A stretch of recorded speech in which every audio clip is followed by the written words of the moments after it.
All right, I think we should all be set, right? I see the recording button flashing. Everything good on your end, Tony? It's still churning away. I think just a little bit. Yeah, we tend to see the notification slightly before the person starting the stream does. Okay, I think we're good to go. Good evening, everyone. Thank you for joining us. Welcome to the February 11th meeting of the Salem Parks and Recreation Advisory Board.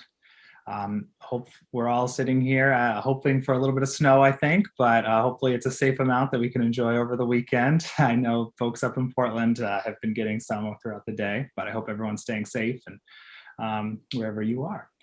So let's call this meeting to order and start off with our roll call. Mickey Varney, are you here tonight?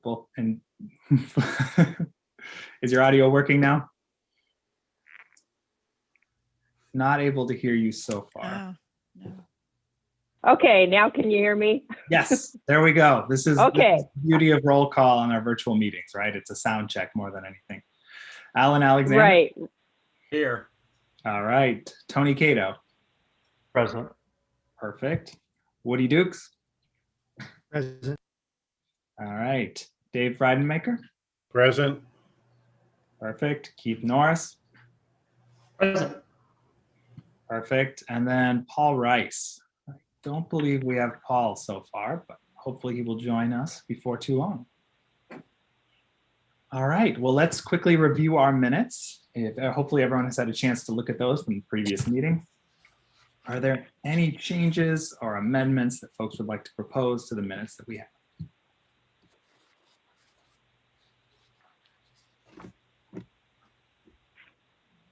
Yes, Alan. I move we accept as presented. We have a second. I'll second it. Hey, we can hear you. We have a second from Mickey. Perfect. Wonderful. Let's do a voice vote on our minutes again. So if we could do all in favor, say aye. Aye. Any opposed? Aye. None opposed? Okay. Perfect. We're now into our public comment period. I know we have at least 2 members of the public to speak with us today. And I know we have Corey Poole and Carol Snyder. I know, as I mentioned, we have a couple other members of the public. So if you are hoping to provide testimony tonight or comment, please just put that in the chat so we can add you to the queue. But let us start in the order that it was received. So Carol, would you like to go first?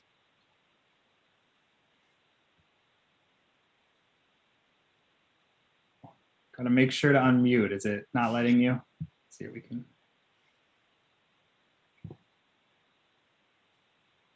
Okay. Perfect. Yes, I'm Carol Snyder. I'm president of the Salem Parks Foundation, but I'm not speaking for the foundation tonight. I'm just speaking for me. I have a few concerns about the ongoing cultural landscape management plan for Bush Park and Deepwood Gardens. And I know that SCRAB will be asked to weigh in on that before the final plan is presented to the council in May or April. I have just this week had a long conversation about the plan with Patricia Farrell, so I actually feel a bit better about it now, but not entirely. My concerns center on the timeline and the outreach.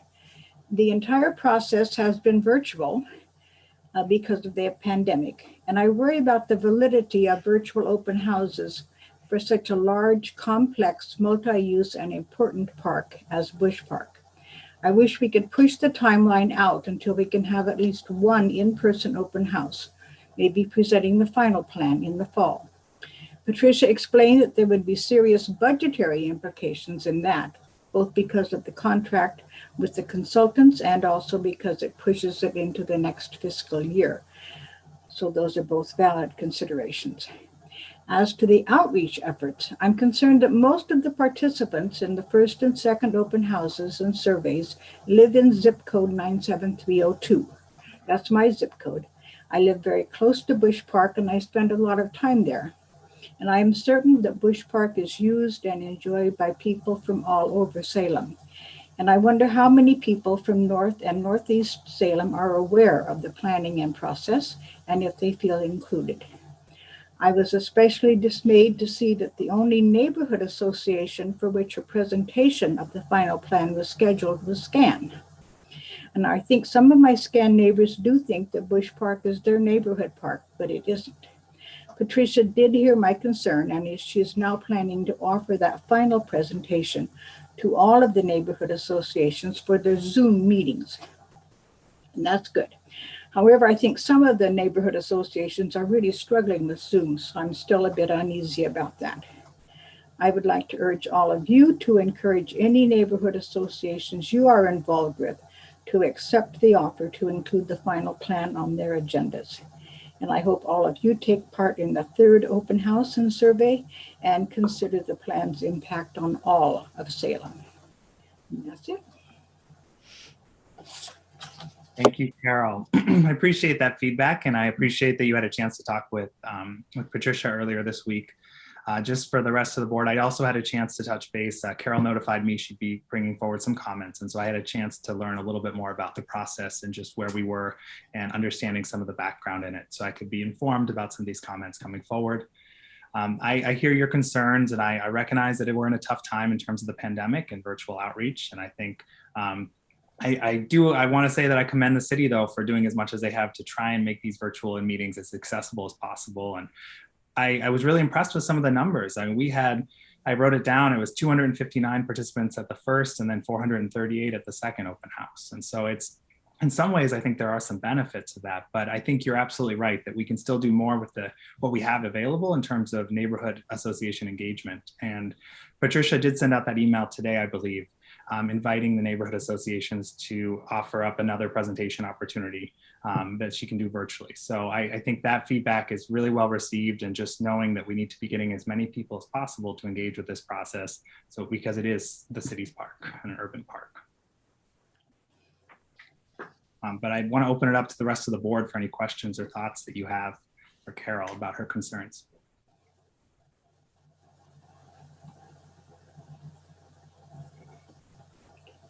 Yeah, Alan. Carol and I haven't had a chance to talk about this also, and I share many of her concerns.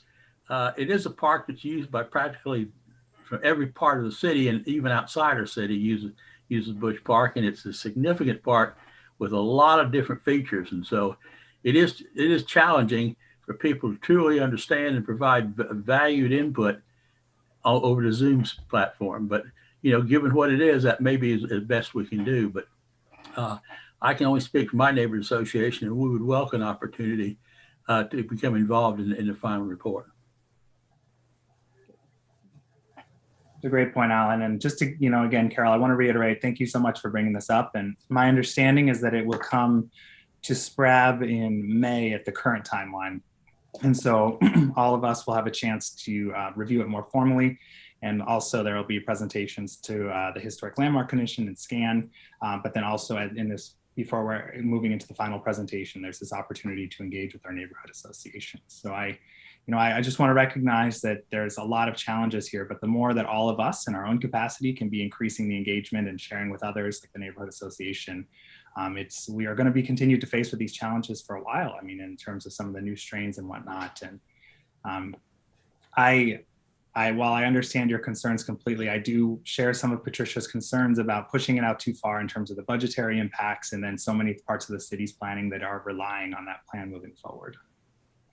But that is my opinion, so I do want to open it up to other board members. And Dave, I see your hand is up.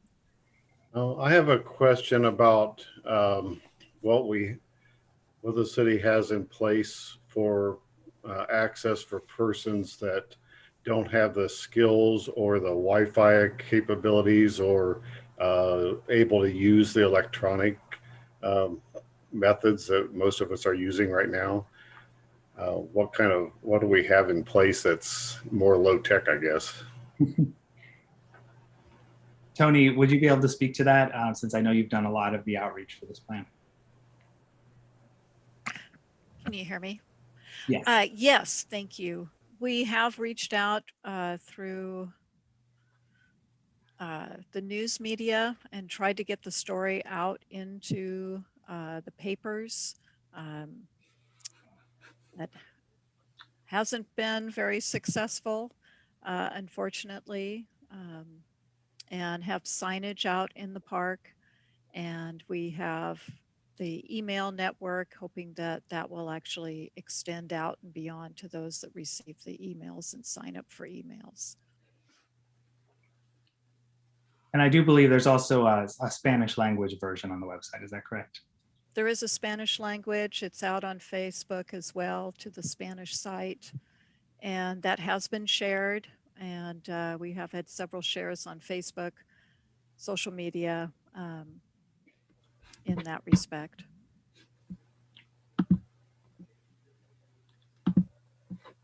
Thank you so much, Carol. And we'll definitely keep these considerations in mind as the plan moves forward and comes to us in the next couple months. Thank you so much. Corey, you are up next. All right, hopefully people can hear me. Yes, we can. There we go. All right, I'm going to be doing a quick screen share. I'm Corey Poole. I'm the chair of the Semka Neighborhood Association. And as many of you, I'm sure, have been following, I've been very actively involved in what's been going on in Cascades Gateway and Wallace Marines Park, as it impacts our neighborhood very directly as far as the homeless situation out there. So I've got a very quick little slideshow. I'll keep it brief. Anyone who wants more of these photos, I have hundreds of them to share. I'm happy to share them with any of you. If you want to come out and take a tour of the park, I'm happy to give you a tour of what's going on out there. But here we go. So most of these were taken around the flooding period. All these pictures are in Cascades Gateway Park. What we've been seeing with the homeless camping is that really the park has become completely devastated. No Salem residents aside from the homeless have been using the park since the city enacted its homeless camping policy. Nobody feels comfortable going there or feels safe going there. I don't feel particularly safe going there. But as you can see here, the amount of human garbage and human waste is really overwhelming. This is immediately adjacent to the dog park, and there's actually more tents in this area since the last time I took this picture. Whole structures have started to go up, using all kinds of timber and cut down trees. Many of the camps have open latrine pits like this, which are either open latrine or fire pits. Seems like both in some cases, which sounds really weird, but I swear I've seen it. You can see here the amount of effort it will take to restore our parks. Our park is going to be Herculean. The areas along the creek banks have been utterly devastated of all natural vegetation. There's just virtually no vegetation left along the protected creek bank, Mill Creek. In addition to that, I've documented hundreds of trees that have been cut down. Many of these are smaller trees, 3 to 4 inch diameter trunks. They've been cut down by the homeless for use as firewood and for building structures. And when I say hundreds, I'm not exaggerating. It's at least hundreds, but some of them are these very large trees that have been dropped by the homeless with chainsaws. This one was dropped to try to bridge Mill Creek. Numerous trees about this size have now been dropped in that area, but you can see it's pretty awful. And this is the part of the damage that's going to take decades to recover from. So I really appreciate seeing Gretchen here and Mark with Public Works. You guys have been doing a great job. I can't say enough good things about the efforts of city staff, Public Works, code enforcement, and Gretchen's hard work trying to make the best of the situation. But it's just a really tragic situation that, right now the extension would allow camping to continue in the parks out till June. I can tell you there won't be much park left by June if this is allowed to continue. It'll have been over a year at that point. Public Works is making a great effort to haul away waste, but they only have one crew once a month. And I promise the amount of trash coming in far exceeds what they can bring out in that amount of work time available. So I just wanted to make that available. I know you guys are considering how the parks should work with the homeless camping situation coming forward, and just wanted to let you know I'm here and can answer any questions. Thank you, Corey. And as I said at the start before everyone joined, I know your name's been out there and you've been presenting to City Council and really being a strong advocate for the park throughout the city. So I really appreciate the work you're doing and that you showed up tonight to share some of this with us. And I know that all of us really value that information. Are there any questions for Corey from the board?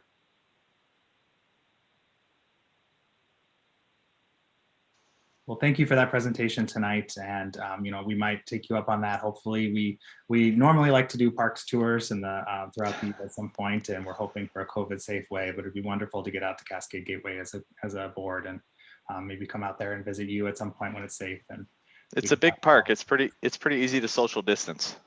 It's a good point. Thank you. Thank you so much. Okay, well, I am not seeing any more public comment in the chat, so I think let's move into our work plan. And hopefully everyone had a chance to review that. I don't think there are any surprises in there in terms of the changes we discussed last time. Were there any notes that people had in terms of comments you made last time that weren't reflected in the work plan, or any areas of confusion or concern in what you saw presented? Yeah, Dylan, I think the only thing I didn't see in there that I had asked about last time, and I know Tony was going to look into including, was the review of the master plans for the various parks in the timeline. You had just mentioned that Bush Pasture was expected in May, but that isn't reflected in the timeline on our work plan, and so just fine if that's not included. Just wanted to see what the thought was around that. I did remove it, Keith, just planning on speaking to you at the meeting. We don't put that in the actual work plan because we don't have an estimated, as we move through the process, depending on how our. A little too fluid. Yes. Okay. So for instance, in March, we will have Gear Park will be coming to the board. And then we will have Woodmansea and Bush's Pasture coming to you following Gear. And then the board always has opportunity because they make the recommendation to City Council. And for those reasons, I didn't put it in the actual work plan because it's just something that, kind of as we can get it in, as it, like you said, as it flows. And depending on when the consultants, as we work with the consultants and get that final report ready and to SPRAP, then we're usually, the last month or so, we get it scheduled in on the agenda. And I think that's fine, and that makes sense, Tony. Just I guess a question for that, since I haven't been on the board since a plan has come up for review yet, is in terms of the typical review process, is it, and I participated in one or two of them here before I was on the board, is it about a year long, 2 year long, kind of generally? I'm seeing our committee assignments with master plan involvement, and I just wonder if those are built with a target date or a target year, I guess. Are those committee assignments all expected to conclude this year on the master plans, or? They should. The larger parks, community and urban parks, are generally a year. Bush's Pasture is pushing out. Actually, they all have probably pushed out just a few months, and that's basically because of the COVID situation, and there are a lot of delays. On neighborhood parks, usually they're not quite as long, maybe about 9 months to complete and to get to adoption. But typically about a year is what we try to shoot for with the community and urban parks. Tony, to Keith's question, isn't there a document, I believe you shared it with me one time, that maps out at least target dates for some of the master plans in the future by ward? Isn't there something that, I know there was something that talked about by projects and it showed, yeah. Well, we had a park priority staff report that went forward, if that might be what Maybe you're that's what I'm referring thinking to. of. And that is now, gosh, it's probably going on about 3 years old. So on that report, for instance, Bailey Ridge is one that is an Eagles View, which has been completed. Bailey Ridge is on there to be done last year. So that will be going forward this year. And it's probably time to update and bring a new schedule forward. to the board, but I think for the most part, we have met with Bailey Ridge going forward this year. And then, yes, we did kind of lay that out. It's been about 3 or 4 years. Can't believe that, but Woodmansee was one that kind of came up because of the ASR and the treatment facility and the work going on there. So that wasn't an anticipated master plan update, although it was needed. So that one came about last year for that reason. So that kind of put off Bailey Ridge, and we also have Stevens Yoshikai that's coming up the following year in 2022, I believe.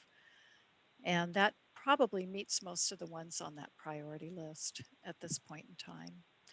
And Keith, also typically what we do is we go through our process and our public process and outreach, and then we take it to the neighborhood association or associations, depending on the type of park. So it goes to the neighborhood associations, we receive input. That input comes to SPRAB through the staff report that you receive. And then you make the recommendation to city council. And then that goes to public hearing at council, and then all comments received move forward to city council in the staff report. Great, thanks, Tony. Any other comments on the work plan from the board? All right, seeing none. Tony, do we need a motion to approve this, or? Yes, please. Yes, please. All right, we'll do a quick roll call motion to approve the, well, actually, sorry, we have a motion and we'll do a roll call vote is what I meant to say.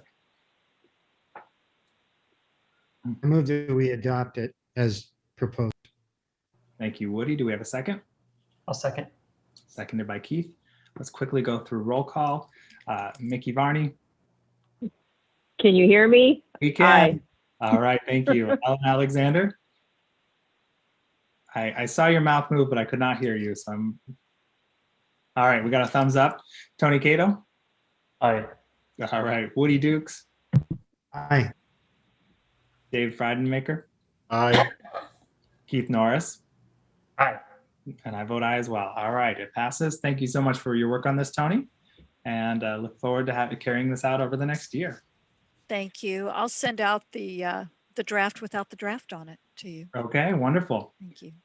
Well, we have 3 presentations tonight, so I think we can jump right in. We have the capital improvement plan is first up on our agenda.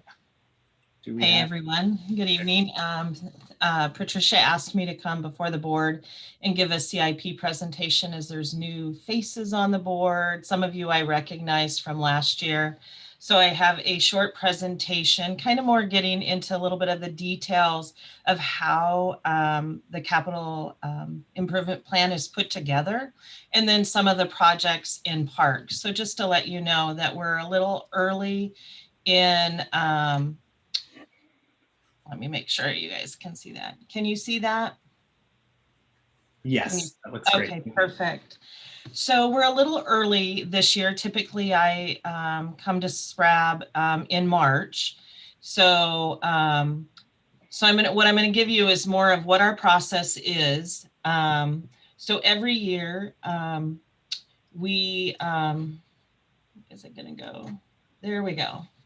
So right now, just so you know where we're at in the process, we are currently scoring and prioritizing projects. So we have committees in different categories such as parks, transportation, the different utilities. And what those are the end users, so operations staff, whether it be parks or utilities, they are involved, as well as engineering staff. And that's where my position is a program manager in public works engineering. And I have an engineer as a technical support. So all projects are scored by 2 of us in engineering and 2 to 3 of us, whether it could be planning, parks, planners, such as Patricia and Rob. They participate in the scoring as well. And then we have Jennifer Keller and her group as the operations in parks. They also score. So parks has, anywhere from 6 to 8 different individuals helping to score. And that's where we're at right now.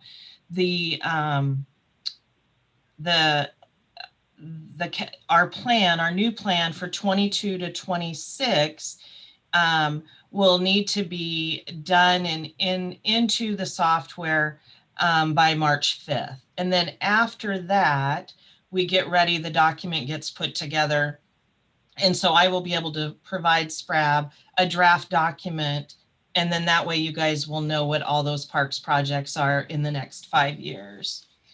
So one of the things is, how do projects get in the 5-year plan? Projects are submitted by citizens and city departments, city staff. They come across through the city's website. So we have a capital improvement program webpage. So citizens can come through that way.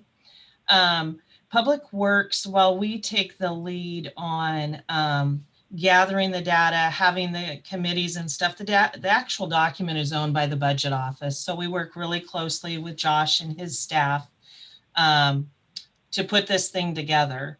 Funding is identified. So projects are scored, prioritized, and then me and another individual go in and we program the funding. A lot of parks projects come forward with funding. So it's not as difficult because we know where it's coming. We also do public outreach. So right now I'm attending a lot of neighborhood association meetings, talking about our plan and what our citizens can do to be a part of that plan. How are our projects scored? We have 10 objectives. Projects are given weighted scores. So depending on if it's a safety issue, if it's a council goal, or funding. So a project may be scored higher because funding has already been identified either through a grant or the transient occupancy tax or parks SDCs. So that score, it helps when there's funding there. It's ranked on a score of 1 to 5 according to each objective. We have asset criticality and condition. What's the risk of failure? Is it critical infrastructure? Will it develop tourism? And can we benefit from that transit occupancy tax revenue? Operation and maintenance. Will it improve efficiencies? Will it create, less dollars to maintain it? Safety and regulatory mandates. Do we need to meet safety mandates? Is our infrastructure, such as parks and playgrounds, are they unsafe? They would get a higher priority based on that. Are there regulatory requirements? And that really comes into our utility, where regulatory requirements are required. Is there a relationship to other projects? Can we save money by putting in, maybe a half street improvement in front of a park that we're developing? That's where we might be able to save some money. Does a project, does it leverage outside funding? Because that's a big thing. Can we get external funding without using, our SDCs or general fund money? Because as you know, general fund money we don't have a lot of it right now. And then the level of service, is it going to preserve or increase our customer service to our citizens? So that's another one. And then we have council goals and adopted plans. We have the comprehensive park system master plans, the individual master plans for the parks, public interest, how sensitive is it to the public? And also the social geographic equity. Does it promote further social, economic, and geographic equity? Does it comply with our Title VI requirements? So these are the objectives that we go through. And like I said, each one of them is scored on a 1 to 5 basis. And then what happens is those scores are put into a database. It averages all those scores. And While there may be times that due to something through council or an emergency that comes up, a project may go up to the top of the list and be funded. Most of the time, we are program funding based on score. So the scoring is very important. For parks, we have general fund revenue. We have the transient occupancy tax. And just to let you guys know, due to the pandemic, those revenues are coming in much, much lower. So the capital improvement plan this next 5 years doesn't have a lot of that revenue. We have system development charges, or otherwise known as SDCs. We rely on those greatly with parks. And then we also have grants, local, state, federal. And I think most of the time, Patricia really tries to get grants on our parks projects as much as we can. And then, of course, we have donations that come in. And that's always nice to be able to have that. So when I say what are the projects, some of the projects it's the current plan. So it's the first year of the 5-year plan. We're working on we're adding in the 5th year. So this is our current year plan. We have park development, Riverfront Park Amphitheater, the North Restroom, Secor Phase 1 is complete. Turned out to be a lovely park. Bill Regal, there's master planning, as you guys have talked about, Bush Pasture Park, Bailey Ridge, Stevens Yoshikai. There's updates. We also have in the plan the Woodmansey Park Tennis Court reconstruction, and that's going to have funding as the ASR improvements are built. Sport court overlays, Gear Park irrigation, River Road Park Tennis Court rehab, and Wallace Marine Park parking lot improvements. So some of these will drop off in this plan that we're building now, just because of like the Riverfront Park Amphitheater. Most of the work that Public Works is doing for that is almost complete, and the Rotary is now coming in to do their part. The North Restroom, I know they're still working on. Secor, like I said, is complete. And so how can you become involved? You can submit a project request through email. You can go to the city's website, and it's under budget and finance. And then you go to the capital improvement plan. And on that webpage, there is a link to go ahead and put in a project request. We always encourage everyone to review the proposed CIP. The public hearing is in April. And you can always provide testimony. That's nice. And be aware that at any time you can alert staff of any issues that come up that may require a project in the plan. I always like talking about the CIP. It's a big part of my job. So I welcome, calls or any questions that anybody has. Feel free at any time to give me a call, and I will do my best to answer any questions. So I know that was quick and fast, but if you have any questions, I would love to answer them.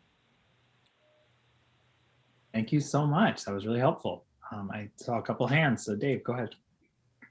I had some questions about access for submitting project requests. Mm-hmm. How does someone submit a project request if they don't have access to electronic submittal? Is there a process for that? Probably the best way is if they could contact me by phone, and I will send them a project request form. Okay. And is that advertisers, is it made known to them somehow? You know what? I will have to check on that, David. And if it's not there on the website, we can update the website to ensure that people that don't have computer access are able to get it. And if they don't have computer access, then they wouldn't really be able to get to the website now that I think about it. So I will work on a solution for that. Okay. My other question about equity is how it's considered in the scoring and what kind of weight the equity and the serving of underserved areas, how is that weighted? Okay, I don't have that off of the top of my head, but what I would do for the board is send you our objectives and their weighted scores, and that way you would have it and you could see all of them, Okay. if that would be okay. Yeah, it's fine with me. Yeah. Okay, and I'll get that to Tony by tomorrow so she can send that out to you. Okay, thank you. Mhm. I'd appreciate that. I had a similar question to Dave in terms of the equity, and I was curious. I'll see what it says, but just in terms of whether geographic and like racial and social equity are lumped into the same factor, whereas I can see ways that those could be valuable to have separate as different metrics because they're different places of the city that different those play different roles, and trying to make sure that we're giving access to everyone. I had a quick question. Sorry, Dylan. It is a work in process. So if we make changes as committee or we have a suggestion from a citizen, we can change those objectives and add, deduct one if it's not really appropriate. So we do welcome, suggestions and your ideas. Thank you for that. Appreciate that. Dave, maybe that you and I, at least, and everyone else too, we can look at it next time if there's any specific changes on the equity question, especially that we want to suggest and put forward just as a recommendation. We can think about doing something like that just to help improve the process. Okay, thanks. I just had a quick question about the scope of it, and I was just want to make sure I understand correctly. So this is, it applies to public works projects, but it's not exclusively parks project. Is that correct? No, it actually, the capital improvement program is citywide. So while Public Works takes the lead on the utilities and the parks, we work very closely with the other departments as well. So the document all pulls together. So we have committees in urban renewal, parks, utility, water, sewer, storm, transportation. I get the requests that facilities puts together. Those come in, IT. It's everybody that comes in. Wow. Where Public Works takes the lead on is the committees for urban renewal and the utilities, parks, and transportation. And buildings too, because we have the police facility, we have the library improvements. That makes sense. Thank you. Other questions? Keith, I see you're off mute.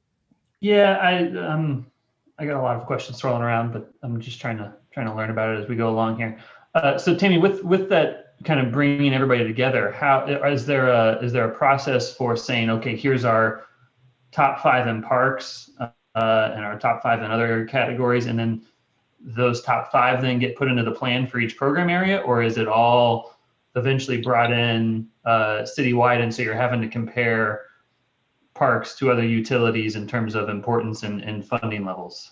I guess because you mentioned kind of the scoring system, and I think that was specific, the individuals involved there were specific to parks projects. Yes. But then in terms of merging it all together, that seems really tricky, and picking priorities in each fiefdom of a city agency is going to advocate for their own, I would generally think. So what's that process look like to bring it all together? That's exactly it. So parks projects do not compete against utility projects. Utility projects don't compete against transportation. So we have separate committees, separate different funding sources. So parks funding sources, even SDCs, while we have it in water, sewer, storm, and transportation SDCs come in, that funding is specific to their categories. So we can't use transportation SDCs to pay for a park. So it's not done like it. It is a big process and it does take time, but it is nice that we don't score them that way. And each different category has different objectives in how they're scored. just based on, is it a utility? Is it a park? Is it a transportation project? Because all projects, all those different categories are so different, we could never line them up. And then thank you for that. That makes a lot more sense to me. I was trying to figure out how you would make those comparisons and rankings. I think you highlighted a few like master planning projects on there. And is that purely the plan development and public engagement process and the hiring of the contractor is what's funded through that, or is that actually some implementation of the actual planning as well? And is there a natural, I guess, following up on that question, assuming it's just the planning process itself, does the next 5-year plan then kind of naturally emphasize the need to fund implementation of that plan? So that comes out of our planning department, and that's where Patricia is highly involved in that, as well as Jennifer Keller for the transient occupancy tax, as well as general fund money. So what happens, the master planning, I can tell you, is just for master planning. It does pay for the consultant. It does pay for staff time, public outreach, things like that. There are some times in the CIP plan where Patricia will put a master plan as well as maybe phase 1 development, maybe a path, maybe a bench, a garbage can, something like that, maybe some initial things to get started.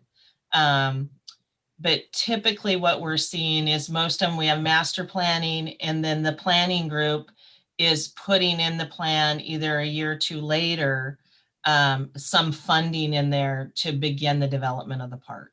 Okay. Great, thank you. Yes, Alan, I see you have some questions. Tammy, what is the minimum financial cost threshold to be included in the CIP? $50,000 for those projects over $50,000. They have to be included in the CIP.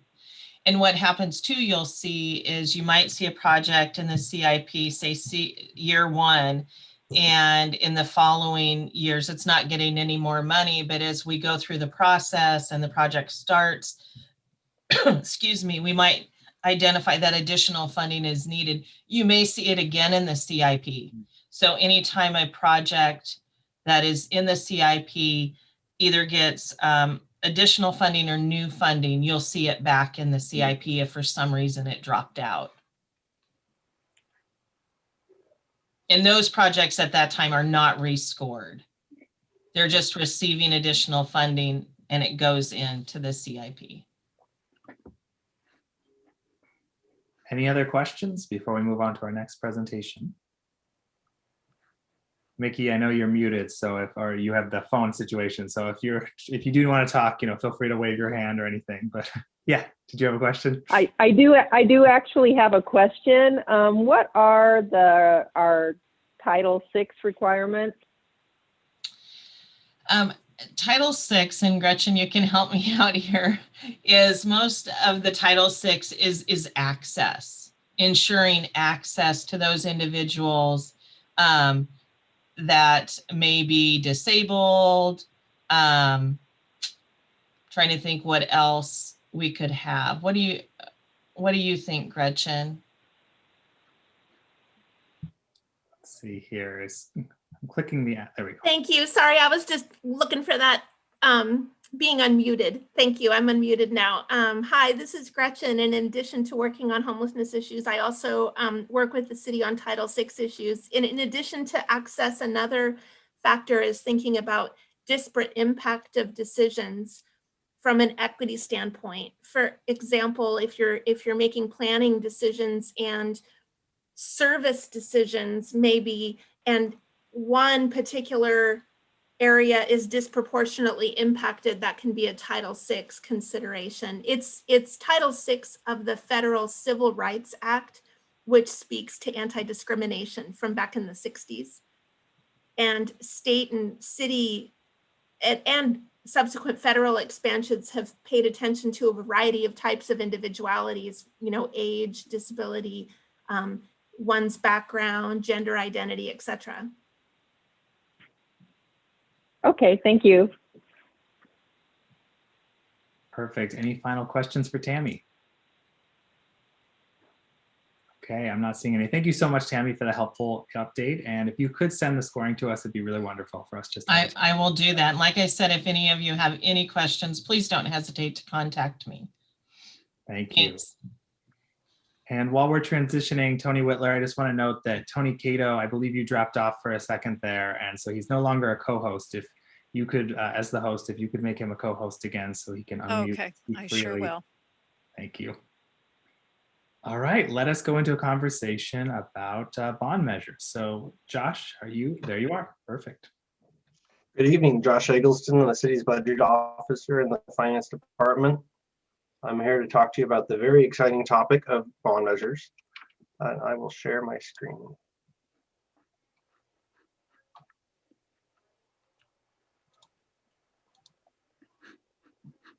Can you see that okay? Looks great. So as you might expect, there's quite a few acronyms and jargon. So if you have a question, feel free to jump in and ask me about it. And I didn't know what all you wanted to cover. So if I don't cover it, happy to answer questions. General obligation bonds, or GO bonds, GO bonds, whatever you want to call them. The city's allowed to issue them. We're a municipal corporation. We have the ability to levy taxes. We're limited in how we do that and what we do with those dollars. The state law limits the debt to 3% of real market value. So on your house, on your tax bill, you have two values: an assessed value, that's what's you're taxed on, and the real market value. And that's an attempt to what you might be able to sell your house for is the real market value. So we're limited based on the real market value in Oregon or in Salem of 3%. And then council policy C2 further limits that to 1.5%. So even more conservative than the state limit at 3%. And in my tenure at the city, I can't think back to where we even got close to 1.5%. So we're well under that also. GO bond proceeds, they can be used for capital projects or debt issuances. As Tammy mentioned, there's a lot of funding sources in the CIP, and GO bonds are one of them. For the police facility, the library, streets and bridges, you'll still see it in there every once in a while for that. GO debt is authorized by voters, so the city can't just levy it. It has to be approved on a ballot measure. So if the city identified a need, the city council would put that measure on a ballot. It would get approved or not. And if it were approved, then we'd issue that. We'd go through a issuance process where we go through a credit rating agency. We go through, work with our municipal advisor, and we'd actually issue that debt, and people would buy those individual bonds. One big one for GO debt is it's limited the useful life of an asset. So for example, with say you're issuing a bond for fire apparatus, fire trucks, you can't have the debt service you can't have the loan, if you're thinking about it like your mortgage, you can't have it last 25 years because fire trucks don't last that long. So the asset has to last longer than the debt. You don't run into any issues with that, like for buildings. Usually those are 40, 50 years, that expectation of life there. A few options. This is a little technical, but I'll touch on a little bit. You can have level debt service. So like if you're issuing a mortgage, they're equal. Your payment each month, or in this case, each year, stays the same. You can have a level debt levy, and what that means is that we'll have debt service that's increasing each year, but as your assessed value for your house increases, the amount you're paying on your tax bill for that bond maintains the same. And then this last one, which is what the city uses generally, is the targeted combined debt levy. We try to maintain across all our issuances a debt levy for residents.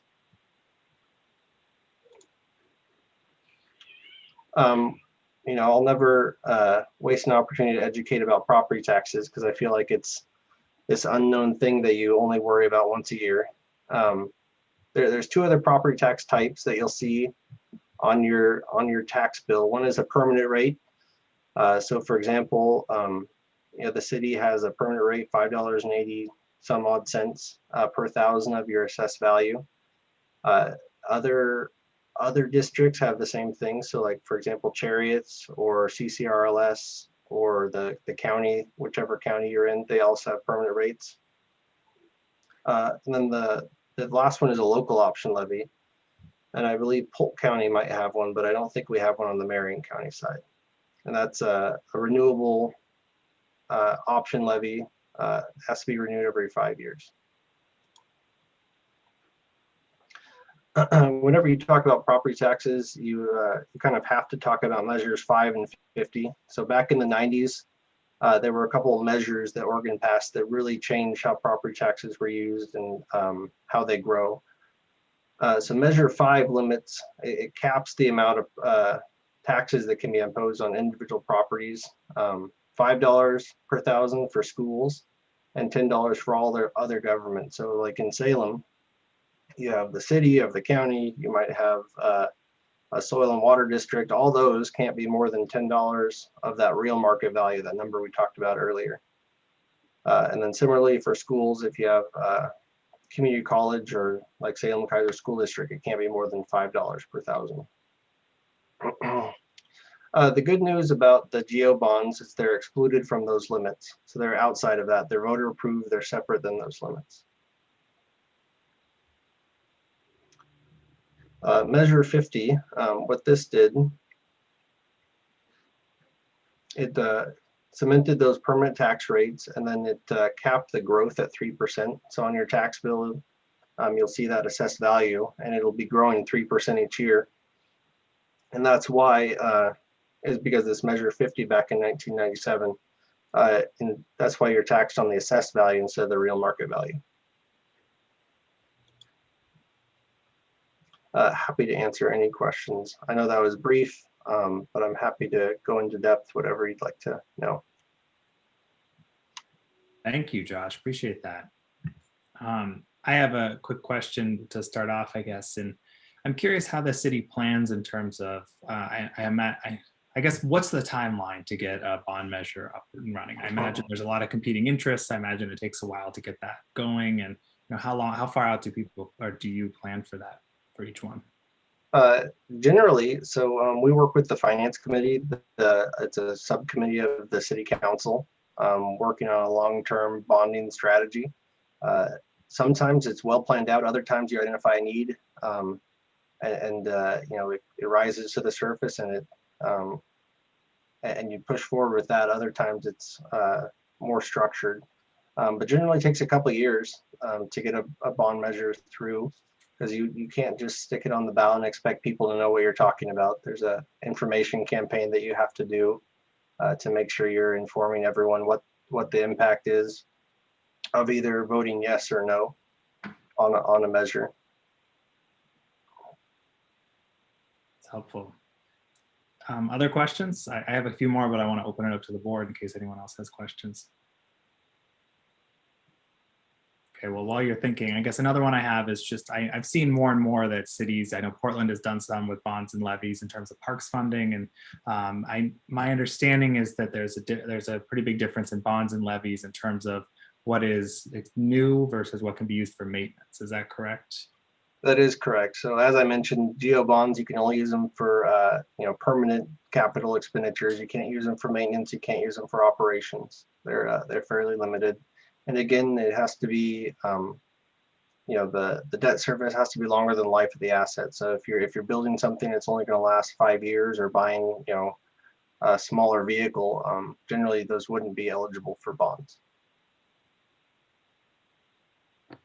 And has Salem done much in terms of bonds or levies for parks funding specifically that you know of? It's a good question. I know there's been attempts in the past. I don't know in recent history if there's been anything tried. Certainly not since I've been with the city the past 6 years. I think 1980, but Wow. Mark Bechtel might know. I think 1980 was the last big park bond. I think looking back in the files, I saw something in the 2000s, but I don't think it went through. No, it didn't. We did try for it, but it didn't go through. So 1980 was the last successful one, Tony. Is it early 2000s was tried? Was there any other trials between 1980 and now? I don't know. I'm not aware. Yeah, I only know 1980 19. bond failed. Sorry, Woody, go ahead. I'm just saying the 1980 bond failed. Wow. No, we have a lot of parks that were built with the 1980 bond funds. It's the only one I'm aware of that went through. We can certainly go back and verify, the last successful one that included dollars for bonds or for parks. Yeah, I'm just curious in general too, as we look at the future of funding parks. And I mean, obviously with COVID, we've seen such an uptick in people using it and the importance of outdoor spaces. And I know there's always a need for money and everyone's competing. And like you said, with fire trucks, my understanding that they need to be replaced every so often. You have the police station, et cetera. And so I would love to just hear your thoughts in terms of, as other cities or as Salem has had conversations around possible uses of bonds or levies for parks, what would that process look like about, I mean, for lack of a better term, to get in line in terms of things that are already mapped out and how that could be one option for expanded funding in the future? Great question. It really follows the same CIP process that Tammy mentioned. So like for the Streets and Bridges bond, when it passed, there was a critical mass of projects that needed to be funded, and there was a long list that was prioritized. So if there's a bunch of issues in parks that can be submitted as a CIP project, I mean, that could be a source that you tap for a list for a potential bond measure. That's But really again, you are correct. There's a lot of competing demands for capital dollars. So Dylan, this is Jennifer, just really quick. So the last time there was kind of a needs assessments done was several years ago. So we don't really have an up-to-date kind of figure on really what the demands and the needs would be, even if we were to get into the queue for a bond. So one of the things that we're in the process of starting and working with engineering staff on is doing across our park system a needs assessment so that we have some type of general figure what we would be looking at, that if we had opportunity to go for a parks bond, we would know kind of what that viable number looked like. So we're just actually kind of starting that process and identifying what that amount would look like through that assessment process. That's great. Thank you for that. It's really good to know. I see Mark Bechtel has his hand raised. Mark, did you want to add anything? I don't know if let's see if we can ask you to unmute.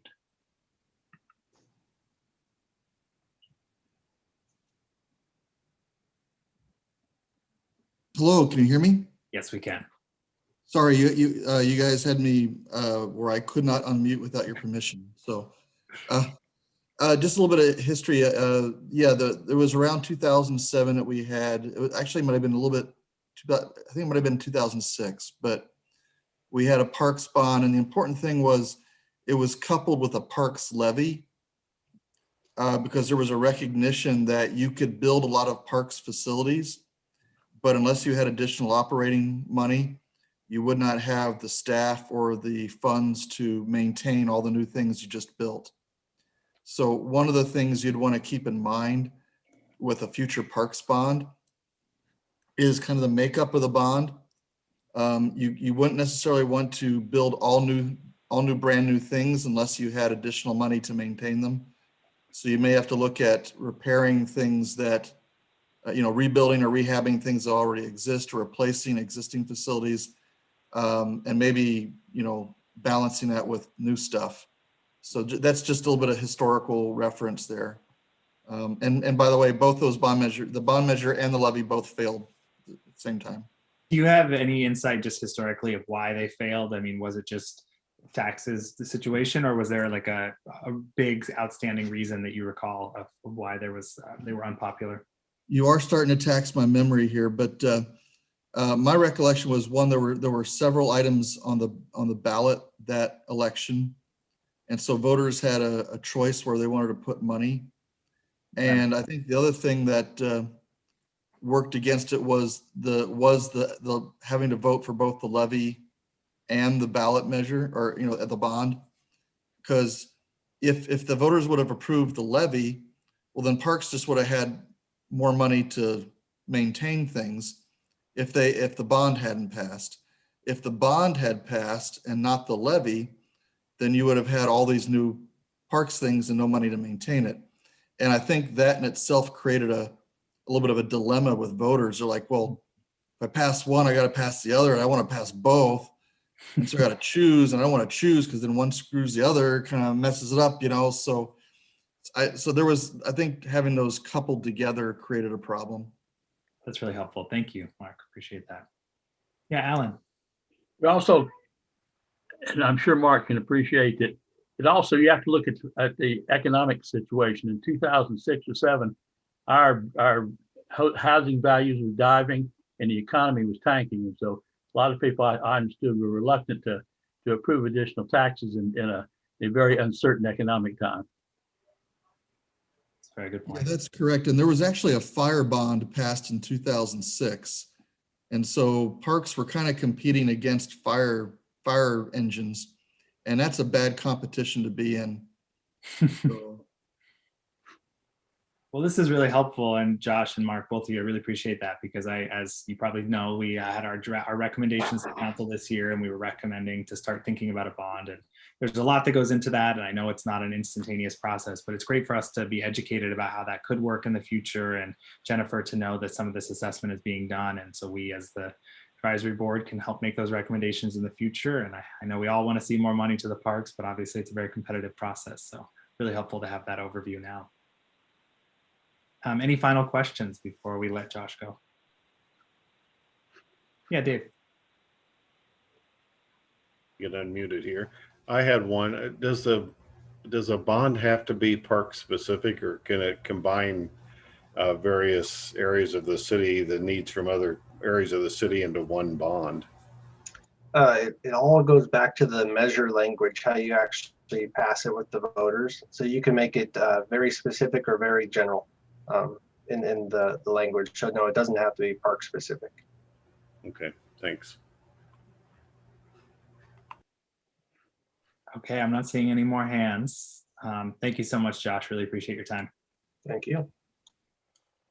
Well, Gretchen, let's turn back to you now. Thank you for jumping in on that first presentation with that great information, but the floor is yours.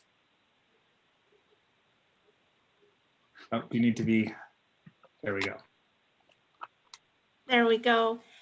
Hi, everybody. Again, Gretchen Bennett, City of Salem Mayor and City Manager's Office. And I brought with me tonight Ryan Botkin. Ryan is a senior political science major at Corbin University and is beginning an internship this evening and learning about municipal government. So I'm glad Ryan is able to see you at work and see an example of a board at work. Welcome, Ryan. I am both delighted and also just have a lot of feelings joining you tonight because as you all know deeply, it's really tough to see the impacts and the devastation to the park that we've seen, to the parks that we've seen. I am someone who, I've worked at the city for 8 years now as a manager in the mayor and city manager's office, but in mid-March, was assigned a new area of responsibility around homelessness.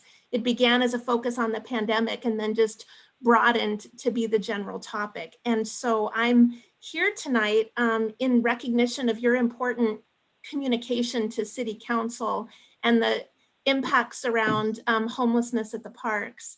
I thought that perhaps we could talk, I could offer a couple of quick remarks about recognizing the impacts and updating you on what we're working on and initiating that conversation about the updates and the dialogue that you were requesting with your correspondence. Does that sound, Dylan, like what you might be looking for? I think that sounds great. Okay, great. Well, again, I really do respect the impact. I'm conscious of the constraints to the park staff and the limited personnel resources to be able to be addressing all of these needs, the limitations in the city's ability to enforce what we set out to want to enforce, as well as the reductions in some of the other resources that seem to used to be available more freely, like inmate labor crews and things like that. I'm also really, it's hard to see trees cut and garbage in waterways and trails ruined and walkways ruined and spaces that are typically so beautiful just be so devastated with garbage. And I've fielded an amazing number of telephone calls from community members who describe, you know, how they've interacted with the park and how sad they've been to see what's been happening. And so I have appreciation for the concerns for sure. I noticed your letter asked for a quarterly update, and one of the things would be happy to talk about is exactly how you'd like that to be. I'm at work right now on a whole host of strategies, and they really vary and are attempting to tackle this topic. As you all know, we brought a plan to City Council to conclude camping at the parks at Cascades and Wallace, with the June 1st being the conclusion of that. We timed that recognizing that we knew the Union Gospel Mission was the largest expansion of sheltering that we were anticipating in Salem, and they were estimating being able to get those additional beds online in May. And so that's what led to it. But from day one, I don't want to see, and I've been telling our residents who are camping, we don't want to see June 1 as though, okay, you have until June 1. What we're intending is to be actively working with people on finding alternatives and intending to be reducing the number of people. But that is so much easier said than done. There's so much to it that we can't compel or require that's making that really tricky. We're working on, like, for example, we have asks into the legislature to provide support for the operations of opening up a low barrier shelter in Salem. It's clear our community needs that. We're working on securing dollars for a sobering center so that there's an appropriate place for people to go and sober up and connect to treatment. We're working on examining the mobile crisis unit strategies that you see, like Cahoots is the most popular one down in Eugene that's referenced quite a bit in the media. We're studying how to adapt our mobile response strategies to address the needs of people who are out in the community. We're working on expanding affordable housing, as well as the particular approach called permanent supportive housing, which basically provides on-site support for people who won't be successful if they just go straight into an apartment. They have a number of needs and need on-site. We opened one location in July and are looking for ways to open more of those. We remain committed to the Housing First model, which is another nationally recognized strategy. In Salem, it's called the Hrap Program, or the Housing Rental Assistance Program, that tries to take the folks that are quote unquote hardest to house and have them come into housing through case management and try to be successful. We're also really after looking for alternative sheltering solutions. It's really clear that Salem needs more types of sheltering solutions that are managed operations. You've experienced an unmanaged camp. We essentially allowed camping in specific parts of Cascades and Wallace, but it was in an unmanaged way. It's not as though we hired an organization to manage and operate that and remove people if they didn't meet behavioral expectations, for example. We're looking right now for particular land parcels and the operating funds and the nonprofit capacity to oversee managed operations. And so we're in the middle of studying where those can be and what those can look like. There's some examples. We were just talking today, Ryan and I were talking with someone who was describing, I think, Opportunity Village down in Eugene as an example of an approach. So there's a number of approaches. Corey is on the call, and Corey has been really helpful in locating types of shelter units and types of approaches. We've been looking for what to do next with the types of sheltering that's out there. Another thing we're after is trying to get a better handle on the waste management problem. As you know, we're not keeping up. Those pictures illustrate that we're not keeping up with the volume of garbage. And so there's interest both at coming at the front end and trying to reduce how much is donated directly into unsheltered encampments, all the way through to how do we improve the pickup solution. We've been talking with some nonprofits about getting garbage more quickly into bags and into canisters. And then we're working with the garbage haulers and with the receivers like Covanta and the dumps on how much they'll be willing to receive at low cost or no cost, so that across the workflow, we've got a better grasp of addressing the waste management problem. Because we've essentially got over 1,000 people living outside in our community that don't have garbage pickup and live fairly disposable lifestyles. So you all see firsthand in the parks what that results in. It's really dramatic. I think, let's see. I know you're very interested in those regular updates and dialogue. So I might conclude, if you don't mind, in addition, of course, to being open to your questions, I also want to see how you'd like me to respond back or report back to you all as we continue to work on the strategies that are underway. Thank you so much, Gretchen. Really appreciate you coming tonight and sharing these updates and just being open to this conversation.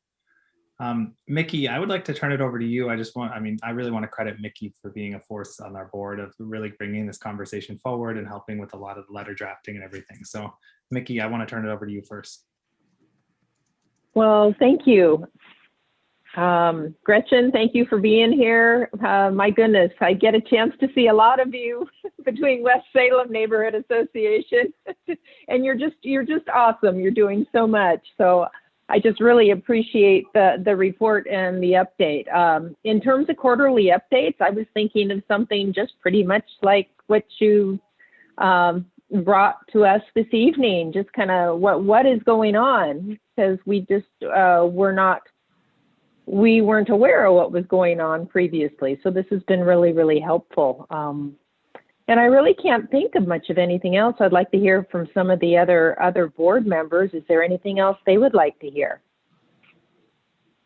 One thing I would add is just when there are some big decisions being made or plans that are going out, if that could be emailed, if there's something that might be distributed otherwise to City Council, if that could be sent to Tony so it could intentionally be forwarded along to us. I think, I know for me at least, there's a lot of times that I'll read things in Statesman's Journal concerning the parks and the homelessness considerations. And some of those I completely understand that they're not going to be sent along, but there are some times where it'd be wonderful if we could be receiving that in our inboxes so we could be aware of it. And that helps us then as we're communicating with the public and just staying on top of these issues. So I think just as simple as forwarding some of those emails would be really helpful for us.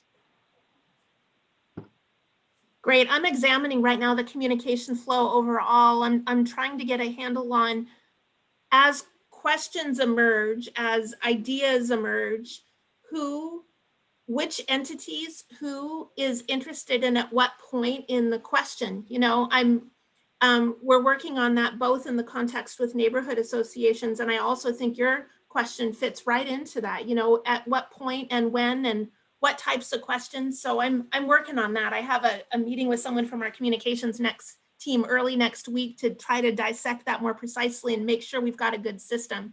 Because I hate that feeling of, oh shoot, we should have talked to so-and-so, or oh shoot, I wonder what they would have thought. I just hate that feeling. So I really want to create a system with checks and balances to prevent that and build that in. I think that's wise. So thank you. I'm making a note for that, as well as quarterly updates. Maybe I could work with Tony on when that makes sense in your interval and in your agendas. I'm always happy to do that. Yes, I don't, Dylan and the board, do you have a preference? It could be something like our section reports that we submit, or if you want a verbal report quarterly or whatever increment you'd like. Do you have an idea of how you're seeing that? Mickey, go ahead. Oh, well, yeah, I wanted to say, I mean, I was thinking something briefly written, but that doesn't give us a chance to ask questions. So I really appreciate you being here, because we do have questions about things. And I wish, you know, I don't know if there's anything we can do to help you as a board, but if there's anything you can think of, please feel free to come to us. I think that to Mickey's point, I would say that if your time allows, it would be wonderful if at least in the next 2 quarters, perhaps, if you could come and give the short 5-minute update like this and just give us a chance to ask you a few questions. And, we can work to maybe put you at the start of the agenda if that's more accommodating, et cetera. But I think just as things are moving so quickly and so many big decisions will be happening in the next couple quarters, that it'd be wonderful to have that opportunity just for that face-to-face conversation at least twice in the next year. And then from there, maybe just written updates as depending on where the situation is. Yeah, I'd be happy to do that. Great. Thank you, Gretchen. Appreciate As that. people interested in our park system, if you see examples of ways to address these issues that work well, if I'm one of the things that I'm thinking through right now is what a policy document would look like at the city related to our policy on how we work with our residents who are unsheltered. And if you have encountered, I've been reading about things that relate to parks and this population, and if you've discovered policies, approaches, et cetera, that you think are most effective, I would certainly welcome those ideas. That's one, to get to your question about how to help, certainly welcome that. If you have a bunch of land to give me, I'm all in too. I'm really on the prowl for land that the community would be supportive of me using. And so if you've got it, I'm interested. Okay, I'll keep my ears open. Can I ask a question? Yeah, Dave. I was just wondering, for my own education, I guess, what we're doing in terms of some of the basic human needs like water and sanitary facilities and cooking and heat. I know they're cutting some of our trees down, but is there something that we're actually doing that might help provide some of those basic human needs? Yeah, thank you. The trees situation has been hard because that's not what you want to see. We also haven't, as an entity, been able to formally permit open flame. And so like bringing in firewood is inconsistent with that open flame safety concern. And yet you cringe when you see people just breaking the rules and cutting trees down. It's terrible. We certainly have permitted if people are using flameless propane canisters to heat things. But there's a broader strategy of having the opportunity to access some of the needs at locations, which can also be places of point of referral, opportunity for case management. And so rather than the model of bringing everything to the individual, sometimes it's important to think about if a person availed themselves of a meal at a location, like the meals at Union Gospel Mission or at the Arches or up at Church at the Park, that creates a motivating need to access the case management supports that's there. So there's an argument about that as well. That there's some well-researched, there's a book called Ending Homelessness that speaks to that. We also, Mark has his hand up and he can tell you about the potable water and the porta potties that the Public Works team has provided. Mark. Yeah, we were asked to provide basic human kind of infrastructure for essentially unmanaged camping at both parks, Wallace Spring Park and Cascades Gateway Park.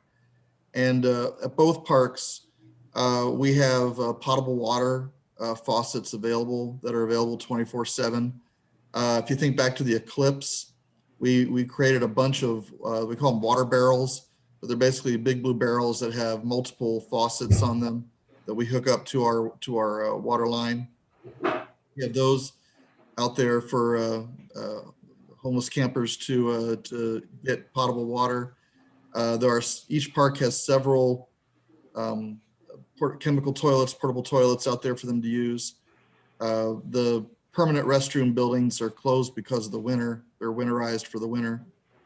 But we have those toilets are pumped and serviced every other day. And we have increased the frequency of garbage collection and pickup. We don't really have a problem with the day-to-day food garbage. For the campers out there seem to be pretty good at gathering their food garbage and taking it to the dumpsters. The problem we're having is I would call more just debris and furniture. As you can see from the pictures, there's just all sorts of items that have been scavenged or donated or dumped in those areas. And there's been a lot of hoarding of things. And so, and people are bringing furniture down to give to the homeless, which we don't want to see. Carpets, foams, mattresses, bowling balls. We actually found a kitchen sink that has no plumbing hook to it. So it really is amazing what we're finding, but the volume of solid waste down there at both parks is just overwhelming our ability to get it out. When we first started doing the major cleanups, we were able to keep up with the volume of garbage and debris, and now we're falling behind. And really quickly, one of the challenges is that our current agreement with AFSCME, our union, is that city employees will assist with these cleanups, but not directly clean up the homeless generated garbage. And then we had inmate labor crews, but they are no longer available for the most part due to COVID and the closing of the Mill Creek Institutional Correctional Facility. And that leaves us our contractor, Service Master. And so that's really limiting us to about one big cleanup a month for each park. And so that is really taxing our ability to get all that garbage and debris out of the parks. But basic human needs are being met with basic infrastructure. Thank you. Other questions? Keith, yeah. Yeah, thanks for the update, Gretchen, and appreciate you being here and bringing us the information. It sounds like there's a lot of thought and planning going into kind of how to improve the situation, which is good to see. I think, I'm noticed though that it's been a year with it in process without a whole lot of changes being made throughout that year, and hopefully only a few more months left. And so when we're talking about changing how garbage is picked up and orchestrated, it seems to be a lot of thought and idea searching going around, but limited opportunity to roll that out. Now, I'm not naive enough to believe that it's going to end at June 1st anyway, and could extend beyond that. And so I think any improvements we can seek there is fine. One thing I haven't heard discussed though is more about the safety concerns for city park staff. And we'd heard updates about guns being pulled on park staff and threats being made to park staff when they're just out trying to do their jobs in the parks. And in these two parks where I have authorized camping, but also in other parks where camping isn't authorized, but yet is happening. And of city park staff having to take verbal judo classes, which just seems, in self-defense courses, which just seems very absurd and unnecessary for the city to put their own staff into that situation. And I'm concerned that the city hasn't taken steps to mitigate that safety concern with the staff, at least not that I've seen or heard, or dedicated the police resources necessary to that. And I don't at all envy your position or the city's position in dealing with this. And I understand the rationale that the city has and that city council had in terms of authorizing the camping in the parks. I just wish the city would own that a bit more and follow up on it, particularly when it comes to the safety concerns. So that's my thought there. There's a lot of thoughts there that make a lot of sense. I tried to take a couple of notes as you talked, because I think you had a few threads, but if I missed something, I hope you won't hesitate to tell me. On police, one of the things that's been tough and that that I've been learning about is how to work with that limited resource. They're generally staffed, they have these staffing ratios, and they're staffed at a smaller rate than pre-2010, yet this community has grown so dramatically. And there's times when I'm able to access them, and then there's times when violent crime or protest demands or other things have taken their attention, and I have less ability to access them on issues related to homelessness. Another thing that's impacted their efficacy is that we can't control the complete pipeline for enforcement. So while a police officer can be skilled at de-escalating a situation and talking to people about what our rules are, we've gotten feedback from the judges and from the prosecutors that they don't want to see police placing financial citations on people who are unsheltered, given their inability to pay, and given that the citations stack up and create barriers to housing that kind of just dig a deeper hole. So that community has said, don't just cite them all the time.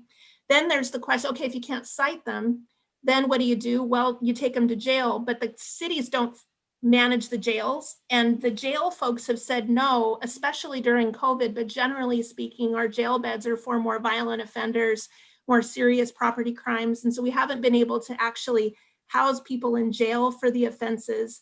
So you couple their limited capacity with the lack of tools in the tool belt, and you run into problems that have just got me scratching my head on. We have some carrots, but we need some sticks as well to be really effective and compelling, because more and more people who are unsheltered and who are wanting to do what they want to do will just know that and throw that back at us. And then you're sort of at a now what moment, you know?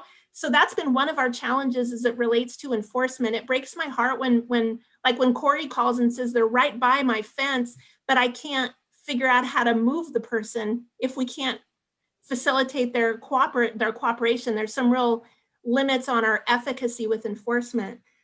And I think that makes sense.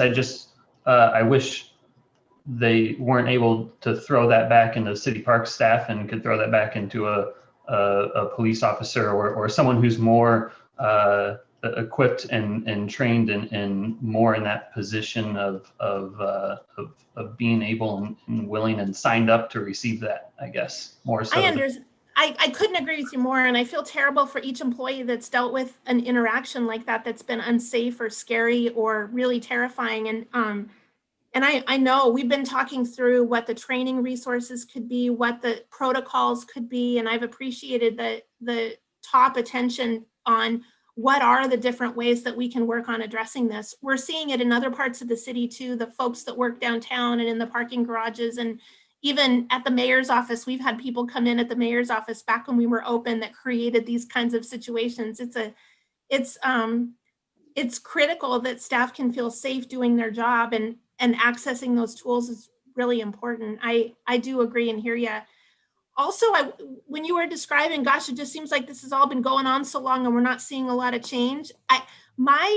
What came into my mind was that maze at the Enchanted Forest, if you've ever been there, where you walk in and you like hit a wall and then you keep turning around. It's like a human maze. That's what this experience has been like since March, because it's like, I'll have an idea. Okay, maybe we can try this. Bam. Okay, that's not working. Turn around. Okay, let's try this one. Bam, that didn't work. Okay. It feels like it's been a sequential series of tries. And man, I'll wake up some days and go, I can't see a single improvement. All I can see is it looks like the population has grown and we have more garbage and more crime and more incidents with staff, and what on earth? And it's just ridiculous in terms of looking for visible, noticeable improvement and reductions. You know, I keep hearing increases of problems. And so we're researching what other cities are doing and what experts would advise us to do. And I keep reading all those best practices sheets looking for what can I do, but that's what it's felt like. And I hear you and understand as a resident myself, I get it. Yeah, I imagine it's been a very frustrating year for you, I'm sure, but no, I appreciate the attention to the details on there and the challenge of finding a way for it to work within the city and to deal with it as particularly during a pandemic while more and more people are are screaming at you from every direction, I'm sure. So No worries. I only share that just to let you know it's not from lack of trying stuff. It's just from lack of finding something that'll work. It's remarkable at how little works is what I'm finding. It's like, geez. Any other questions? Okay, well, thank you so much, Gretchen, for joining us, and really look forward to just staying in the loop a little bit more and hearing from you in the future. But just thank you for taking the time, and we do understand what a tough position you're in, and just the city in general. So really appreciate being at the table here for these conversations, and thank you, Mark, for chiming in, and thank you, Ryan, for joining us, and good luck with your studies, and let us know if we can be of any assistance, or if you want to join us for future meetings as well. Thank you. It was a pleasure to be here. Thank you, everybody. Oh, thank you. Mickey, you were just saying thank you, right? I saw you. Yep. Just said, okay, perfect. Wanted to make sure I didn't miss you.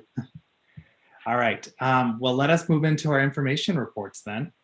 I know we're at 7:05, so I will note that we are missing Patricia tonight. So if we have any questions on that one, perhaps Tony or Jen can answer them, but otherwise we can always get back to you.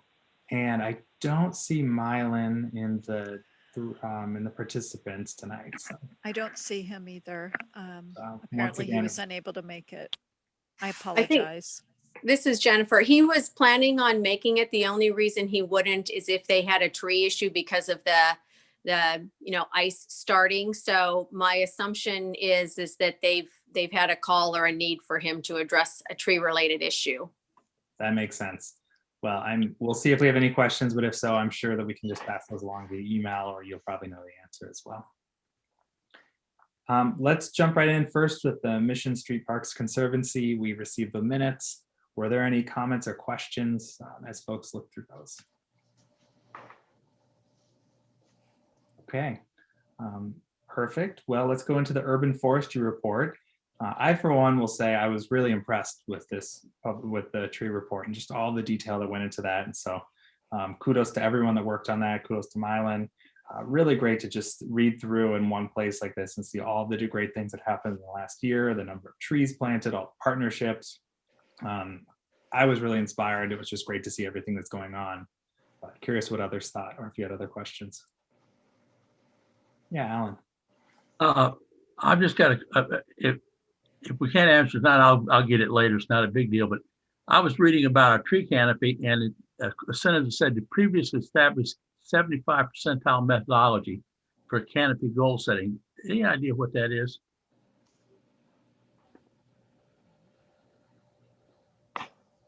I'll just keep it as a model question next month. Alan, can you repeat that question? It had to do with establishing our tree canopy goal. It said it references a 75% percentile methodology. Patricia's the best at explaining that, for sure. Well, yeah, I was going to say that's something really, but we can happy to ask. I can follow up with Patricia and we can send you something in writing relative to that. But I don't know the answer to that. And so, but I'm happy to reach out to Patricia for that response. It's fine. We'll wait till next month and we'll catch everybody here. Okay. Thank you, though. Mickey, yeah. No, I just wanted to say that's a really good question. I remember it coming up in a discussion before, and I think that 75th percentile had to do with where all the different regions fell into it, but I don't remember exactly what that assessment was, but they were looking at the amount of tree cover in, I don't know. I really don't remember, but it had something to do with our various city regions. Thank you. Perfect. Any other questions or thoughts on the tree or the urban forestry update? All right. Well, the parks planning update. Once again, Patricia's not here, but if we have any questions, I guess I would just quickly add, I didn't give much of an update on the Climate Action Task Force, and so I can just quickly provide an update. So we had a meeting in January.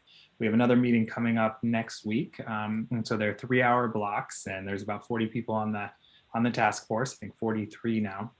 And So far, one of the biggest issues that's been brought up is transportation emissions. As you can probably imagine, that's the biggest emitter for the city of Salem. And so there's a lot of solutions revolving around how transportation emissions can be reduced and what other cities and localities have done. There are some links both in this document, I think they've been shared separately, around a whole list of strategies that were discussed, everything from food waste to recycling to transportation, both in like parks systems in terms of bikes and pedestrians, also looking at urban green space. So there's lots of great ideas floating around. I think we at the point now where we just have a ton of really good ideas, and it's a matter of trying to whittle it down and figure out what can go into the plan, what can be achieved. And as I mentioned, there's been a lot of talk around these transportation emissions. There was an optional a recorded webinar. I think that link was sent out. That was, I believe, last week. I was out that day, so I couldn't attend, but I'm hoping to watch that. That just gave a little bit more detail on the transportation emissions and some of the climate data for the city. So there are some resources there if folks are interested in, and I can share that, or Tony, I'm sure you have access as well. But happy to answer any other questions that people might have, and I'll provide another update after our February meeting when we talk in March. Thank you, Dylan. Are there any other questions? I was just going to comment that I liked that the links were included on there to the various planning updates, and I really liked the birding update. Yes, I will second that. I really enjoyed the birding update. I am very impressed with his ability to how many of the birds he just got by ear to identify the species. Tony, you might know, I think Patricia may have mentioned this, but that that Mike had offered to do a birding trip for SPRAB members that are interested at some point. If that offer is still on the table, I'd love to think about a way of scheduling that sometime in the future. I think that's a great idea. I would like to be part of that as well. So Dylan, this is Jennifer. Sorry to chime in, but actually I just spoke with Mike today. And that was one of the things that we spoke about. And yes, that offer is still on the table if whether that wants to be SPRAB in totality wants to schedule, or if there's individuals that have expressed interest in doing that in more limited numbers. Either way, he's willing and available to do that if you want to let us know, and I'm happy to coordinate that as well with him. Yeah, you can work that through me or Jennifer. It might be easier to work it through me, and then I'll coordinate all the names with Jen, and we can pull something together and make sure we're following all the rules. Yeah, what would be a good number? I mean, I guess let's do a show of hands just off the top. How many people would you say are interested in going out there if that opportunity was provided? All right, so all of us, that's good. I'm not too surprised given we're all on the board. Tony or Jen, in terms of city protocol, what is your preferred number of people out there that can be safely social distanced and in a group like that? Well, I mean, the threshold amounts, I mean, the whole board could certainly do that with the social distancing and meet the threshold amounts under our current guidelines. So from that standpoint, it's not an issue if the whole board wanted to go at one time. So, yeah, Tony can, I guess, make sure that all the protocols are followed, and I can, maybe she can work with you guys on some potential dates when that might work. And then I can reach out to Mike for his schedule. His schedule is varied. It's not the same necessarily from week to week. That's intentional. Obviously, as a park ranger, he doesn't want folks to know exactly where he's going to be, what day, what time. But we could then I can work with him on coordinating that effort with Tony. Thanks, Jen. I'm kind of guessing we might be looking at a weekend at this point, unless we wait until it stays lighter longer. Because most all of you folks are working during the week. Mm-hmm. But yeah, let me know your schedule, or we can doodle poll and find some good times, and we'll pass that on. That sounds like a great idea. Wonderful. All right, well, let's move into our parks operations update. Any questions?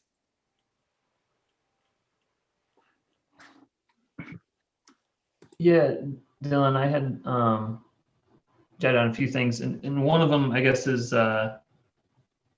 back to kind of the unsheltered individuals' concerns. One of the things I wanted to ask about here was whether or not there was any planning underway for restoration of some of these areas in terms of the trees being cut, replacement of those, in terms of cleanup of concerns about chemicals getting into the soil, concerns about trampling of the vegetation. I think the presentation we had at the beginning by Corey mentioned loss of all the vegetation along the riparian area, and if there was just any planning underway for post camping to deal with that, and particularly within the city's budget. Yeah, maybe if I could take that, Jennifer, just for a second, Sure. because I actually met with the director today about it. And there'd be two phases when we finally do get most of the campers out of the park, and I would say both of these parks have had homeless unsheltered people camping in them for probably more than a decade. So I don't know if we would ever get everybody out of the parks, but if we could get back to having just a few, that would be great. And then the first phase of we'd go through would be a cleanup phase. And right now we're estimating it would probably take 2 full weeks of nonstop activity just to get all the garbage out of both parks. And then and we figure the cost of that right now would be close to $100,000 just to get all the garbage out of the parks. Sorry, that's $100,000 over and above staff time, I assume, right? That's added trucking expenses and contractor expenses. Correct, yeah. And a lot of this will depend on ultimately what shape the parks are in when we finally are able to get in there and do a thorough top to bottom cleaning. And so it could be more, it could be less, but that's just kind of what we've been telling City Council right now.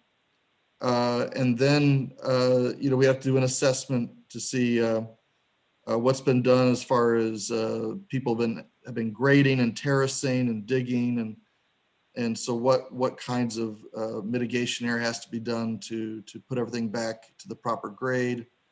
Then we'd have to look at damage to facilities and what needs to be repaired or replaced.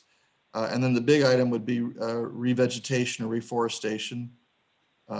So we need to get in there and dead limb trees that have been damaged and remove damaged trees, and then replant and try to get the native vegetation to respond.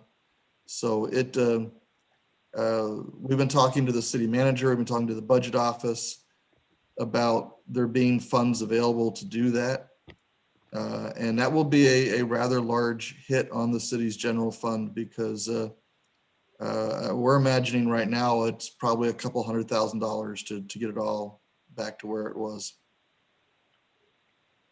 Yeah, thanks. I appreciate that, and glad to hear it's being thought of and thought of in the budget moving forward. And I think, just emphasize the restoration is vegetation restoration and soil restoration can be a heck of a lot of work. And so planning, maybe a few years out in terms of additional budgetary costs to getting that really accomplished. Yeah, it'll be a multi-year effort to get it back, and then some of those trees will take decades to grow. So yeah.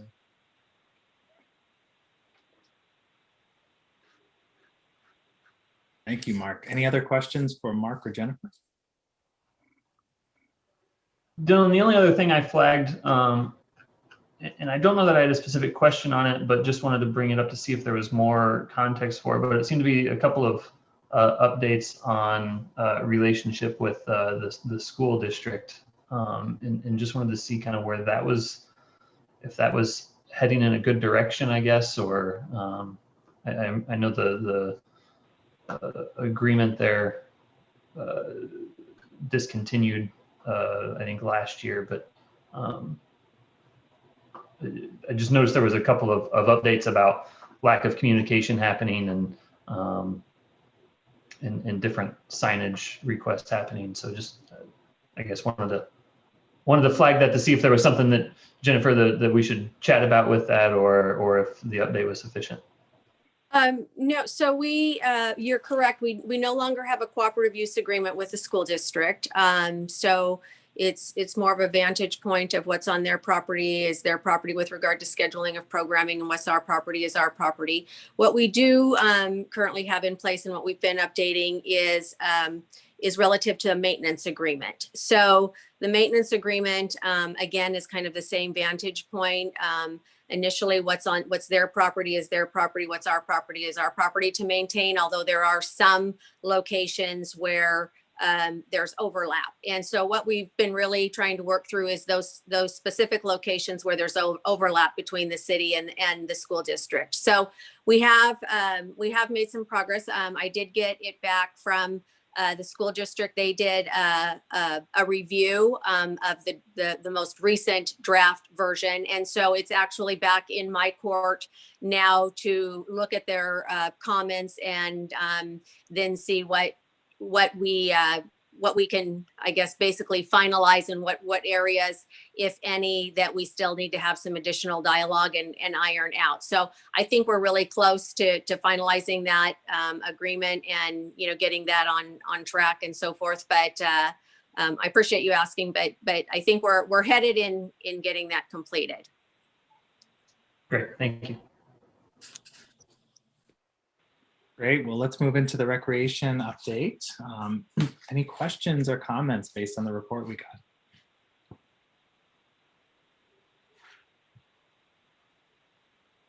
Yeah. Go ahead. Nobody else got one. I'll jump on another one. So I thought maybe David would bring this off, but it looks like he had to hop off the call here. But kind of similar to some of the questions he had earlier. I'm trying to see where it is that I flagged it, but I was asking about it sounded like online registration happening for some of these events, and just was curious, kind of like David was asking earlier, if there were efforts underway about addressing concerns with people's access to be able to register online, particularly recognizing that the libraries are closed, and I know that that's often a good access point for internet and computers. And so anyway, just that question. Oh, David's back. So this is Becky. Can you hear me? Yep. Sound good. Okay, good. So yeah, so it seems like we are fairly recent to the online registration. I mean, it seems like there's been groups and organizations that have been doing online registration for a long time. We have been doing it for the last couple years. With the office being closed, we were still accepting registrations on site. So people could come to the site and register and do it that way. With COVID, however, we're not necessarily able to do that so much, because that may put us over the limits of number of kids and things like that. So we do a lot of business over the phone. I still do a lot of business with people over the phone and by email, but where we need to, we still use the old forms and mail them and have them fill out and mail them back in, that type of thing. A lot of the financial, where there's not maybe in a program with a full fee waiver, we only have one program where we allow that. But where we do have to have some sort of payment, we do have to right now do that online. Part of it is we just don't want all our staff to be in a situation where they're accepting cash and people's checks and things like that on site. I will tell you though, it was only probably 2 or 3 years ago that we were still doing that, but COVID has kind of left us in a situation where we're not necessarily able to take those on-site registrations as much as we used to. And do you have a sense of how many registrations you were doing on site? Actually, for some of our programs, I would say for our, I don't know the number off the top of my head, but just in my experience with the amount that would come in, I would say it was a fairly low number. It was probably 5 to 8% probably. And a lot of those were the ones, a lot of the people that were wanting to do the on-site registration were the ones that were, it was in the summer parks program in which we do the full waivers. We do sometimes with tennis, that would be one that people would go, well, we had such a great time last week, we wanted to come this week, and they just show up. And before COVID, that was fine. But now with COVID and us having to have limits of the number of kids, we've just not been able to do that as much. But hopefully we can get back to that where we can accept some of those payments for some folks that need that, you know, offer that service to them.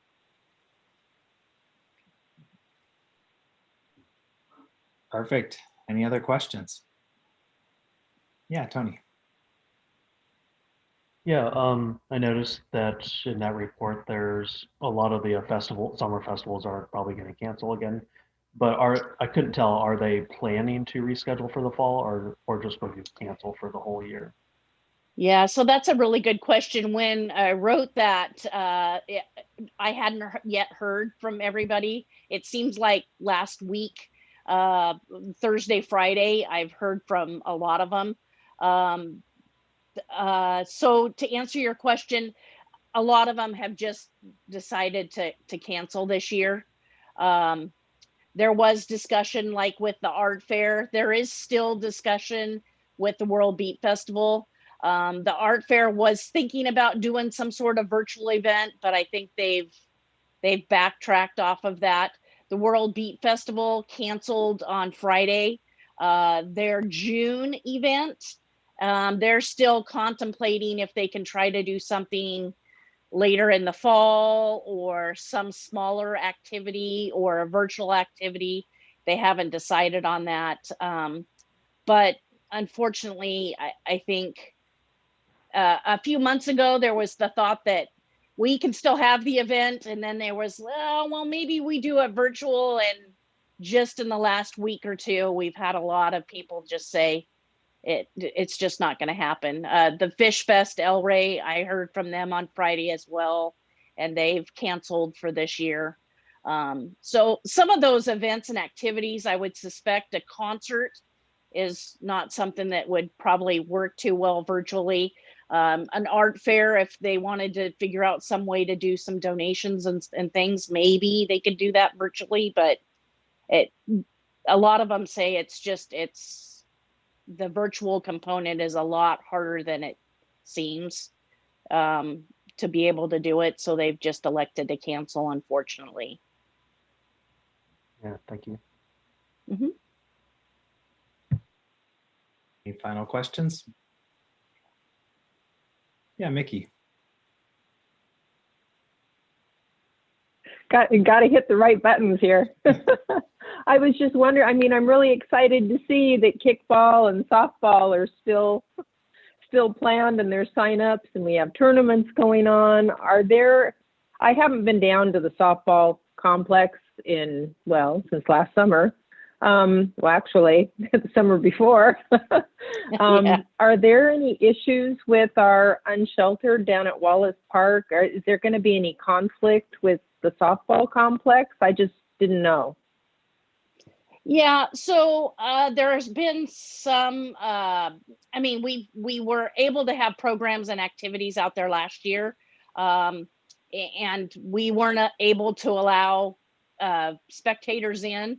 One of the things I was just talking with Billy and Lindsay about just a few days ago was it's quite possible that we won't be able to have spectators in this year either, which means a lot of the parents and families will gather around the outside of the complex and watch.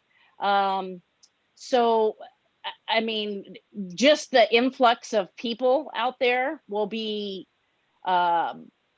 something that we'll have to work with, whether it's police or our park staff or code enforcement or our park ranger. Obviously, I'll work closely hand in hand with both Billy and Lindsay, the recreation staff, but work with Mark and Gretchen and Jennifer. So I mean, that kind of remains to be seen, but I would imagine there'll be, you know, some work together to try to coordinate it, to try to keep everybody safe. Yeah, I mean, that was my concern, was the safety portion of it. Were there any incidents last year? No, not that I mean, nothing of,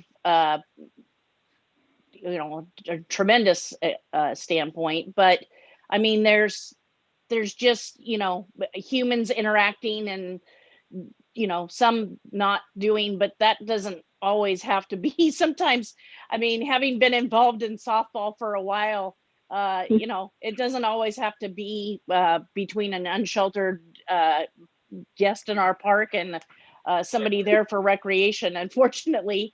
But there wasn't anything that we weren't able to handle with our staff. We do trainings, that was brought up earlier. We do trainings for our staff through the police department. And so we have that. And then we've also gotten to the point where, if necessary, we've hired additional security staff to assist on occasion. And if we go to that standpoint, then we could do that. But there are, I think, and Jennifer may know more about this, or Mark, but there are security staff, I think, still out there at the park, at Wallace specifically, that is something that I'm assuming would continue. But there have been times where we've hired our other staff, or other security staff, but hopefully we can get to the point where we don't need that. But if we do need it, we can always fall back on that. Yes, DPI security is still at Wallace. They go to a couple other parks as well, but their main focus is at Wallace. And right now they're scheduled at least through March. We kind of schedule it out for look at it every couple of months, because as circumstances change, we would adjust accordingly. But at this point in time, we have them scheduled through March, and we would extend it, as we continue throughout this fiscal year as programs increase. So, yeah. Okay, well, thank you, Becky and Jennifer. Appreciate that.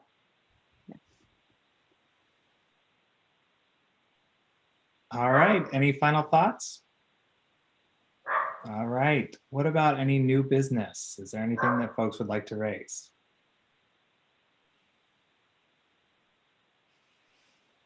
Okay, well, I'm not hearing any, so I think our next meeting is March 11th, and if there's any final comments, Woody, yes, go ahead. I have some information on the 75th percentile. Yes, please. The city has a community forestry strategic plan, and this, you can find it on the website on page 13. It says that using a methodology similar to Vancouver, Washington, called the 75th percentile rule, the 19 neighborhood associations were ranked by canopy coverage, and the 75th record was selected as the target goal. 14 is roughly 75% of 19, so the 14th ranked neighborhood association would set the goal. There are a couple other references to it in this plan, so the easiest thing to do is find that on the website, and also wait till Patricia can explain it better. But anyway, that's what I found. I think I understand what they're doing. Oh, by the way, there's only 18 neighborhood associations now. It actually, it indicates that following this, that they did combine, but the SWAN combined as South Salem and Croisenillihe, but it still remained the same goal. So the 14th one is actually Sunny Slope, Alan, with 22.9%. So that's where they got the Okay. Oh, yeah. 23%. Yeah, thank you, Woody, for finding that. Yeah, good job. I If knew you it had don't, some computation. I'm not familiar with it. if you I don't was on the have, committee that wrote this, so. oh, okay. If the board doesn't have it, I'm going to send you the link when I send you the work plan.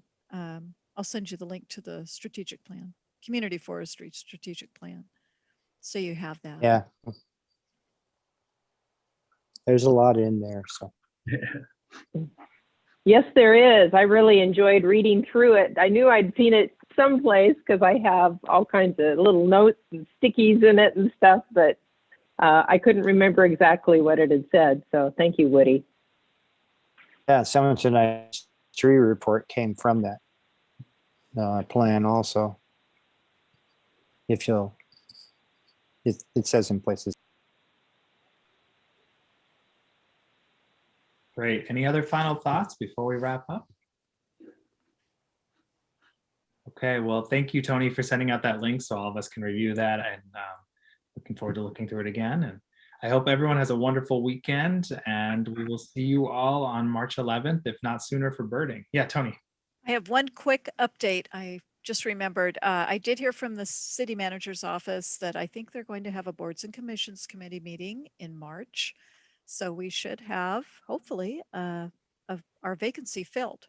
So maybe Wonderful. by April, it goes to city council and then it's approved. So April, May. Wonderful. Thank you for that update. Yep. Thank you, everyone. All right. Well, I hope you all have a great night. This meeting is adjourned. Thank you. Okay. Thank you. Thank you. Bye-bye. Thank you.